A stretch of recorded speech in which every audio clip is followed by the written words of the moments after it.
अस्सलाम वालेकुम, welcome to our channel name Urdu by Adeel. मैं हूं आपका दोस्त अदील। नाम है उज़्मा। जानते हैं कि उज़्मा नाम का मैंने क्या होगा और उज़्मा नाम वाली लड़कियां कैसी होंगी। उससे पहले अगर अभी तक आपने हमारे चैनल को सब्सक्राइब नहीं किया तो जल्दी से सब्सक्राइब कर लें और साथ वाले घंटी वाले बटन पर ज़रूर क्लिक कर दें ताकि आपको आने वाली वीडियो की नोटिफिकेशन ज़रूर मिलती रहे। तो नाम है उज़्मा। सबसे पहले बात करेंगे लकी नंबर के बारे में।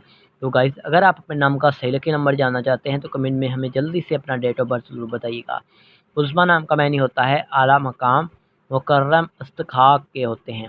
अगर बात करें उज़्मा नाम की तख्लीक ज़बान की तो उज़्मा एक उर्दू ज़बान का नाम होता है, जिन्स लड़की होती है।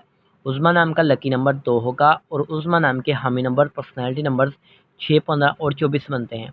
उज़्मा नाम का बेहतरीन वक़्त 9 AM से लेकर 11 AM तक माना जाता है। उज़्मा नाम के मुआफ़ी दिनों में जुम्मा और सोमवार भी शामिल है। अब बात कर लेते हैं कि उज़्मा नाम वाली लड़कियाँ कैसी होंगी। आप बहुत ज़्यादा असासबियत के मालिक हैं, ताहम आप अपने माली हालात को बेहतर बनाना चाहते हैं। उज़्मा नाम के हाकिम सियारा में ज़िक्रा भी शामिल होगा। उज़्मा नाम की मुआफ़िदातों में चाँद भी शामिल होती है।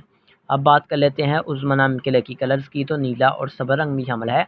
उज़्मा नाम के मुआफ़िक पत्थरों में मरकत, अंबर, मरजान, ब्लोर कोही और फ़िरोज़ी पत्थर शामिल होते हैं। तो उम्मीद करेंगे कि आज की वीडियो आपको ज़रूर पसंद आई होगी। तो thanks for watching this video. खुदा हाफ़िज़।